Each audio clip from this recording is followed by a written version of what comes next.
Hai Jagoan Energi, kembali lagi di podcast Energy Drink dengan saya Mestayu Cindy. Dalam episode Energy Drink kali ini kami membawakan tema mengenai menilik masa depan hijau sektor kelistrikan. Nah, untuk itu telah hadir bersama kami Direktur Mega Proyek dan EBT PT PLN yang juga merangkap sebagai Ketua Masyarakat Ketenaga Kelistrikan Indonesia serta Ketua Masyarakat Energi Terbarukan Indonesia. Sebuah gabungan background institusi yang sangat-sangat menarik dan strategis sekali yang dipegang oleh Bapak Wiluyo Kustiwarto. Selamat datang Pak Wiluyo, terima kasih sekali telah menerima undangan kami untuk hadir di podcast Energy Drink di tengah kesibukannya. Selamat pagi, ayo sehat, sukses selalu ya. Terima kasih. Ya, Pak, terima kasih Pak. Nah, ini karena waktu kita terbatas, kita bisa langsung ke pertanyaan ya Pak.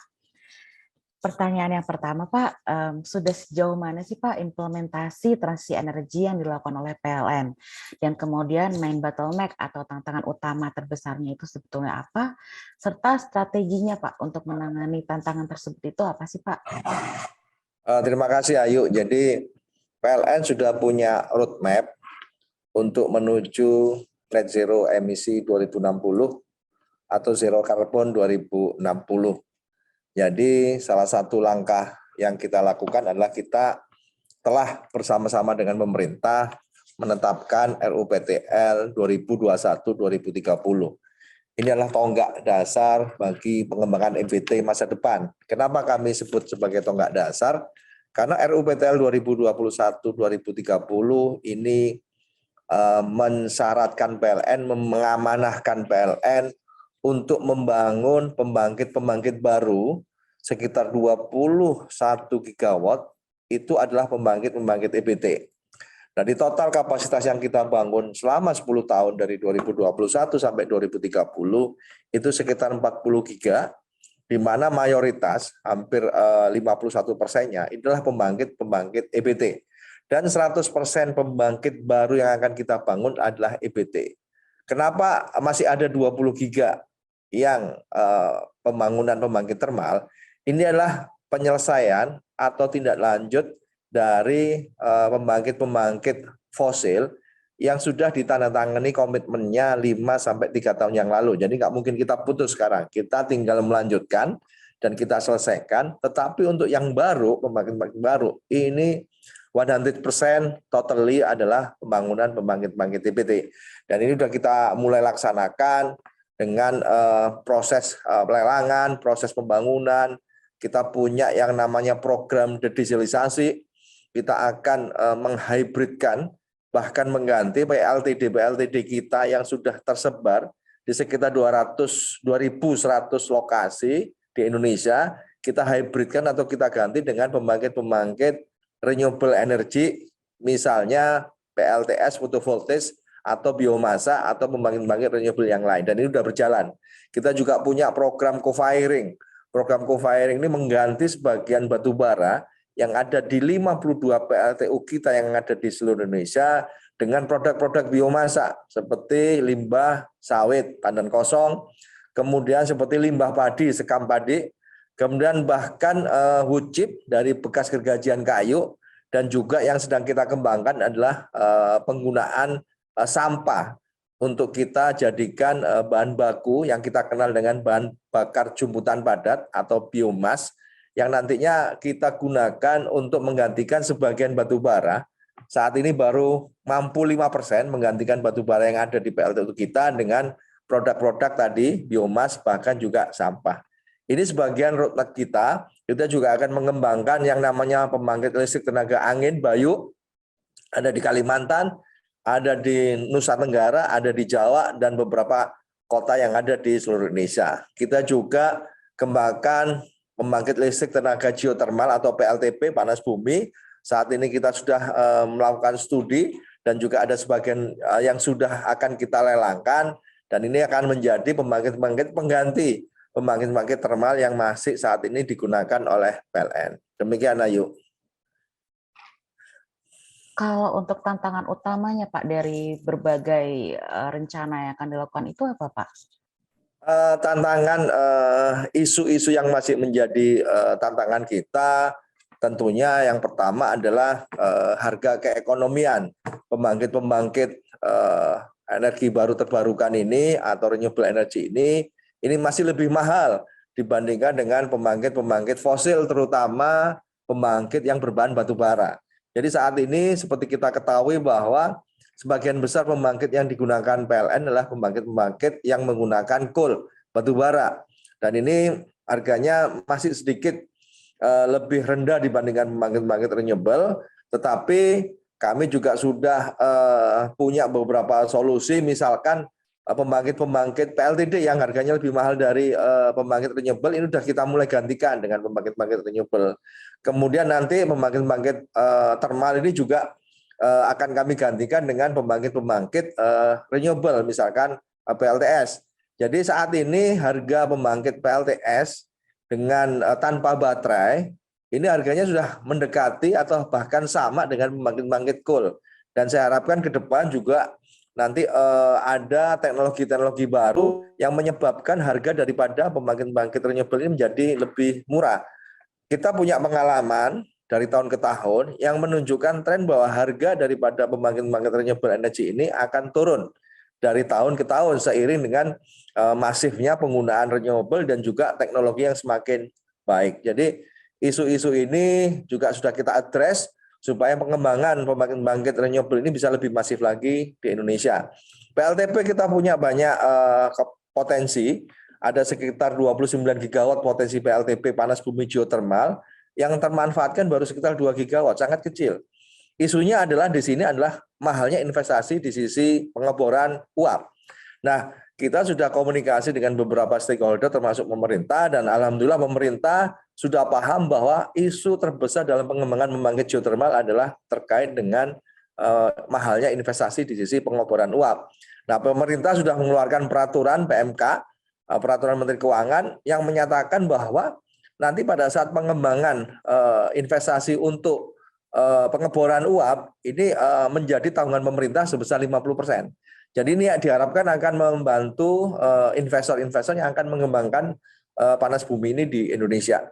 Jadi itu beberapa isu, Mbak, yang yang sedang kita address dan kita komunikasikan intensif dengan pemerintah, khususnya dengan Kementerian ESDM, Kementerian BUMN dan Kementerian Keuangan, supaya isu-isu ini bisa kita address dengan baik dan kita punya solusi untuk pengembangan EBT yang ke depan yang lebih masif. Demikian, ayo. Baik Pak, iya saya juga mendengar tahun lalu RUPTL yang baru dari PLN itu targetnya sangat tinggi jika dibandingkan RUPTL yang sebelumnya ya Pak, untuk renewable energy-nya. Nah, salah satu isu juga yang berkembang itu kan rencana untuk phase out dari PLTU ya, phase out atau phase down mungkin dari PLTU ini. Nah, itu kan kemungkinan nanti ada isu-isu juga mengenai apakah kira-kira akan ada stranded asset di situ. Itu ada rencana tidak ya Pak dari PLN? Bagaimana untuk minimalisir terjadinya stranded asset dari PLTU ini? Ya, jadi terima kasih. Memang kita dalam roadmap kita akan melakukan yang namanya phasing down, Pak, bukan phase out, phasing down. Jadi lebih ke mengurangi secara bertahap pembangkit fosil kita, terutama pembangkit batu bara secara bertahap. Nah, pertama kita akan mempensiunkan pembangkit PLTU yang usianya lebih dari 20 tahun.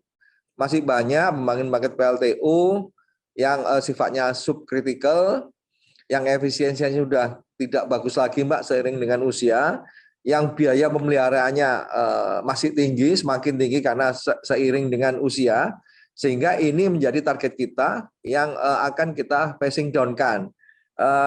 Insya Allah di sekitar tahun 2030 kita akan memphasing down sekitar 1 gigawatt pembangkit subkritikal yang banyak dibangun di tahun 80-an sampai 90-an. Nah, ini tentunya sudah nggak efisien dan ini akan kita gantikan dengan pembangkit renewable. Khususnya pembangkit PLTP, PLTPA, PLTA, kemudian juga PLTS photovoltaic.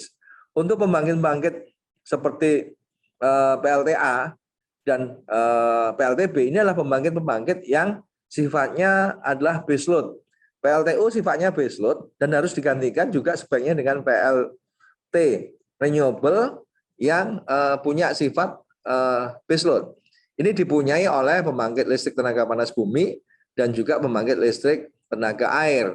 Sedangkan untuk PLTS sebenarnya bisa juga untuk menggantikan PLTU, tetapi karena PLTS dan angin ini sifatnya adalah intermittent, ya. Intermittent artinya tidak stabil karena tergantung dengan kondisi matahari ataupun angin.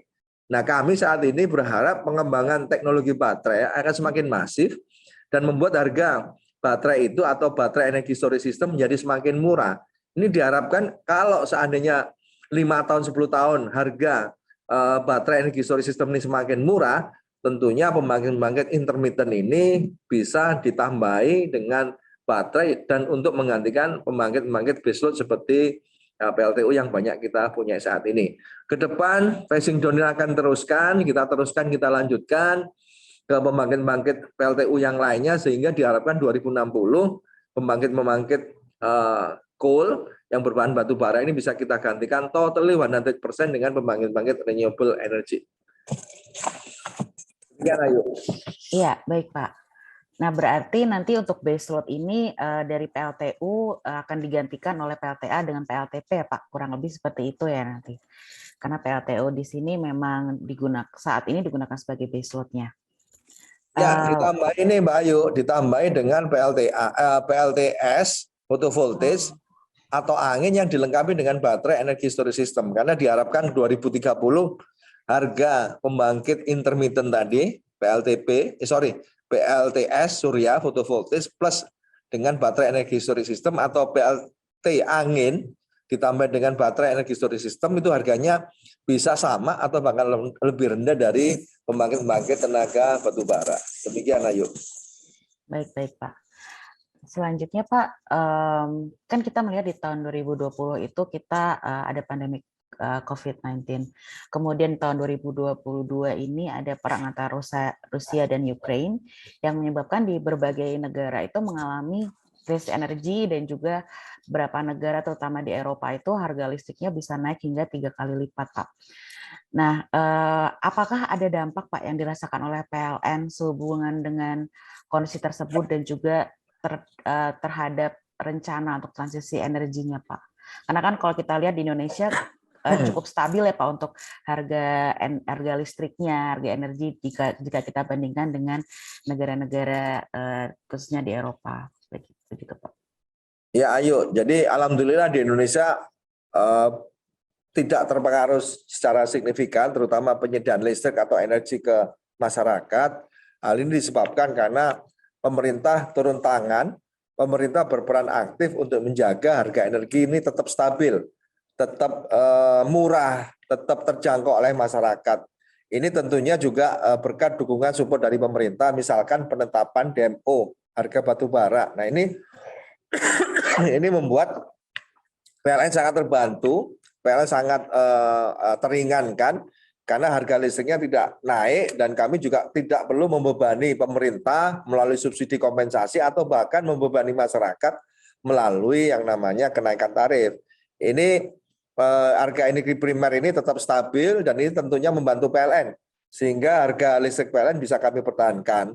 Dan kemudian juga bahwa kami PLN juga terus berusaha agar ketergantungan kami terhadap energi impor seperti BBM yang banyak kami gunakan untuk PLTD kami ini akan semakin berkurang, semakin rendah pemakaiannya dan kami gantikan dengan pembangkit-pembangkit yang domestic base. Domestic base seperti pembangkit-pembangkit renewable energy. Kita tahu bahwa pembangkit-pembangkit renewable energy ini energi primernya bisa diambil secara gratis di dalam negeri. Ayo, jadi kita tidak perlu melakukan impor energi primer dan bahkan kalau bisa justru kita bisa mengekspor energi atau mengekspor listrik kita ke beberapa negara tetangga kita. Demikian Ayu. Berarti saya simpulkan kemungkinan memang tidak ada dampak yang berarti terutama dengan nanti rencana untuk transisi energinya ya Pak, justru malah mungkin akan menjadi lebih cepat karena dengan melihat ada krisis ini kita tidak ketergantungan dengan energi impor seperti itu ya Pak ya. Betul Ayu, betul. Baik Pak. Nah kemudian saya ingin bertanya mengenai ini Pak, jadi saya sempat membaca PLN ada rencana untuk melakukan subholding Pak, mungkin seperti yang dilakukan oleh Pertamina di tahun lalu ya Pak. Nah itu bagaimana menurut Bapak transformasi bisnis ini nanti dapat mendorong pemanfaatan EBT oleh PLN Pak? Iya, jadi betul sekali bahwa PLN punya rencana untuk melakukan pembentukan subholding dan mudah-mudahan ini bisa berjalan dalam waktu yang tidak terlalu lama karena untuk mengembangkan EBT ini perlu fokus, perlu fokus, perlu resources, perlu kolaborasi dengan beberapa sektor industri atau bisnis di ketenagalistrikan ini. Ini salah satu pembentukan subholding nanti adalah pembentukan generation company, di mana pembangkit-pembangkit kami, pembangkit-pembangkit PLN akan kami serahkan, kami berikan kepada subholding kami, salah satu atau salah dua subholding kami untuk dikembangkan, dioperasikan dengan baik, dan tentunya juga mereka akan melakukan transisi. Transisi di mana pembangkit-pembangkit lama kami yang banyak menggunakan coal tadi akan digantikan dengan pembangkit-pembangkit renewable.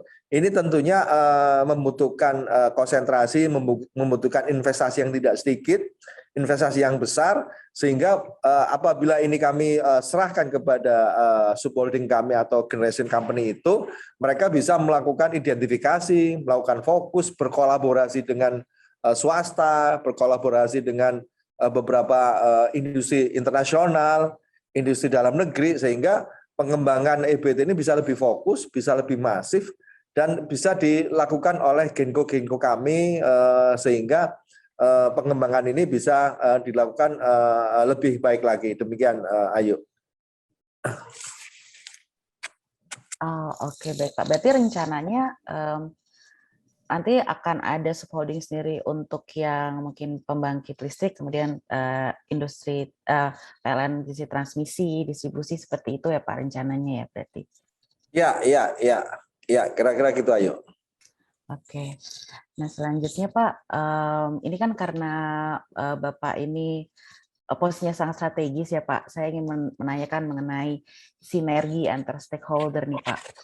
Menurut Bapak, bagaimana sih Pak pemerintah, NGO, dalam hari ini Masyarakat Energi Terbarukan Indonesia atau METI, dan juga industri dalam hal ini PLN itu dapat bersinergi Pak? Atau selama ini apakah ada kendala yang Bapak temui dalam mensinergikan dari berbagai stakeholder tersebut Pak?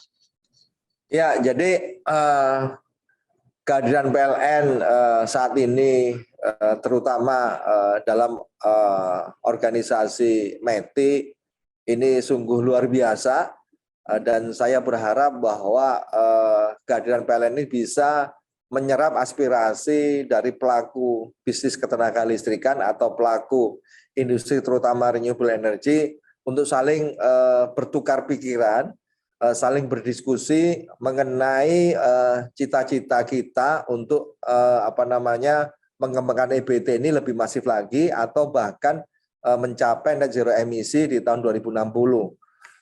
Sebelum PLN masuk ke METI, saya rasa komunikasinya ini agak tersendat, Ayu, di mana masing-masing pihak ini tetap kekeh mempertahankan pendapatnya masing-masing, mempertahankan posisi masing-masing, tetapi ketika PLN masuk ke METI, ini saya merasakan bahwa terjadi komunikasi yang cukup baik, terjadi komunikasi cukup intens, di mana tujuan kita sebenarnya sama. Tujuan antara teman-teman pelaku bisnis renewable dengan tujuan PLN sebenarnya sama, nggak ada beda, yaitu memasifkan pembangunan renewable energy di tanah air. Kemudian juga mencapai net zero emisi di tahun 2060. Tetapi tentunya masih banyak isu-isu di lapangan yang harus kita selesaikan. Kita duduk bersama bagaimana mengembangkan EBT ini dengan masif, isu-isu apa yang kita hadapi, misalkan isu tarif. Ini tarif ini masih ada gap antara tarif batubara, pembangkit batubara dengan tarif pembangkit renewable. Nah ini kita sudah bikin kesepakatan dengan teman-teman pelaku bisnis ketenagalistrikan terutama renewable energy. Ini ada isu kayak gini, mari kita duduk sama-sama, komunikasi sama-sama, impact-nya terhadap teman-teman pelaku bisnis tersebut seperti apa, kepada masyarakat seperti apa, kepada PLN seperti apa. Nah apabila masih ada isu-isu yang belum bisa kami pecahkan, tentunya akan kami bawa ke pemerintah untuk mendapatkan bantuan support dari pemerintah bagaimana mengatasi masalah-masalah seperti ini. Nah ini tentunya komunikasi yang baik, kita bisa memandang kesulitan teman-teman di swasta, teman-teman di swasta juga bisa melihat kesulitan PLN, Tentunya komunikasi yang baik ini membuat pengembangan EBT ini jadi lebih baik lagi, tidak saling menyalahkan, tidak saling dorong, tidak saling push, tetapi kita sama-sama mencari solusi, mencari konklusi. Kalau seandainya masih ada isu seperti ini, ayo kita bawa ke pemerintah dan minta bantuan pemerintah untuk membantu kami mengatasi isu-isu tersebut. Ini sangat luar biasa, sangat bagus. Kami pun juga paham posisi teman-teman di swasta bahwa mereka juga dituntut untuk mengembangkan pembangunan EBT. Kami pun juga punya niat sama, tetapi ada isu-isu seperti tadi saya jelaskan, tarif, kemudian isu TKDN, bagaimana pengembangan pembangkit EBT ini tidak menjadi pestanya negara lain, tetapi menjadi pestanya masyarakat Indonesia, bangsa Indonesia. Kami harapkan pengembangan EBT juga meningkatkan kemampuan bangsa Indonesia, putra bangsa untuk menciptakan komponen-komponen EBT, material-material EBT, sehingga kita tidak hanya menjadi negara pembeli, tetapi juga kita bisa menjadi negara produsen yang mampu memenuhi kebutuhan EBT-nya, termasuk material, equipment-nya dari dalam negeri. Ini adalah cita-cita kami, Mbak, dan teman-teman yang lain juga sepakat. Nah, untuk itu kita sekarang bergandengan tangan, bagaimana isu-isu tersebut bisa kita selesaikan dengan baik. Demikian, ayo. Cukup banyak Pak tugas Bapak untuk mengembangkan EBT. Tapi saya sangat dukung sekali Pak, dan terima kasih sekali Pak atas waktunya. Tadi penjelasannya juga sangat clear semuanya, dan ya memang untuk mengembangkan EBT ini tidak mudah. Dan semoga nanti PLN ke depannya dapat terus berkomitmen Pak meningkatkan energi bersih, tapi dengan tetap memperhatikan ketahanan energi atau energi security nasional. Ini memang bukan hal yang mudah Pak, semua orang bisa berpendapat, beropini, tapi memang tugas berat ini harus dikerjakan bersama-sama seluruh stakeholder seperti yang tadi Bapak sampaikan. Terima kasih sekali lagi Pak atas waktunya. Nah, Jagoan Energi, sekian podcast episode kali ini. Jangan lupa untuk terus ikuti podcast kami, karena tiap minggu kami juga akan selalu ada update mengenai berita-berita dan juga isu sektor energi dalam program Energy 24/7. Jadi buat kalian yang masih baca tapi selalu mau terupdate, bisa sering-sering cek ke podcast kita. Untuk update kegiatan PSI, kita juga punya sosial media, kita ada Instagram, Facebook, LinkedIn, kita ada semua. Thank you semua yang sudah mendengarkan sampai akhir, and see you in the next podcast. Dadah. Thank you.